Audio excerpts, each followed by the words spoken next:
ជំរាបសួរកូនទាំងអស់គ្នាចាថ្ងៃនេះជួបជាមួយអ្នកគ្រូនៅមេរៀនកម្រិតនៃគុណនាមចាអញ្ចឹងយើងដឹងថាកម្រិតនៃគុណនាមមាន3ដែលបងប្អូនត្រូវចាំគឺកម្រិតស្មើកម្រិតមិនស្មើនិងកម្រិតផ្ដាច់ចាអញ្ចឹងនៅក្នុងកម្រិតនៃគុណនាមមាន3គឺកម្រិតស្មើកម្រិតមិនស្មើនិងកម្រិតផ្ដាច់អញ្ចឹងអ្នកគ្រូមានរបស់ដើម្បីនឹងមកបញ្ជាក់ជាមួយនឹងកូនរបស់ទី1របស់កតារាជាកីឡាករពូកែជាងគេចាអញ្ចឹងពាក្យថាជាងគេពាក្យជាងគេនេះគឺជាពាក្យដែរអីគេនៅក្នុងកម្រិតមួយណាកម្រិតស្មើមិនស្មើឬក៏ផ្ដាច់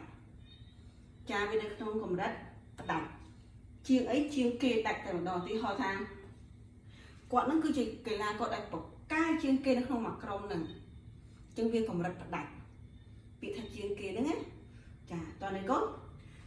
ហើយរបស់ទី2របស់ខកុមារីបានពិន្ទុល្អជាងកុមារាចានេះពាក្យជាងចឹងកុមារីក៏បានពិន្ទុល្អជាងកុមារាវានៅកម្រិតមួយណាកូនគឺកម្រិតមិនស្មើមានថាកុមារីបានពិន្ទុល្អជាងកុមារា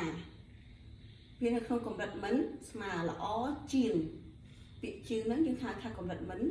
ស្មើវានៅក្នុងកម្រិតគុណនាមមិនស្មើលំហាត់របស់គោស្ត្រីក៏មានប្រាជ្ញាឈ្លាសវៃដោយបុរសដែរចឹងពាក្យថាដូចនៅក្នុងកម្រិតគុណនាមមួយណាកូនស្មើមិនស្មើឬក៏ផ្ដាច់ចាវានៅក្នុងកម្រិតគុណនាមស្មើពាក្យថាដូចចឹងស្ត្រី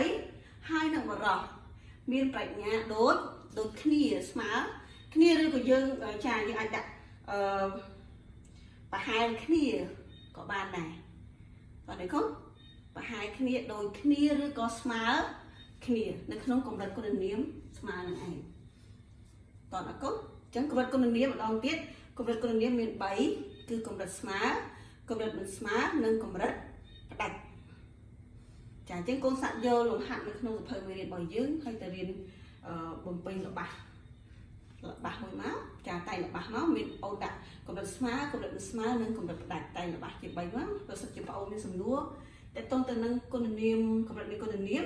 អូនយកលំហាត់នឹងមកត្រឡប់ជួបអ្នកគ្រូហើយយើងនឹងរៀនធ្វើជាមួយគ្នាម្ដងទៀតអរគុណច្រើនសម្រាប់មេរៀនថ្ងៃនេះសូមព្រះប្រទានពរ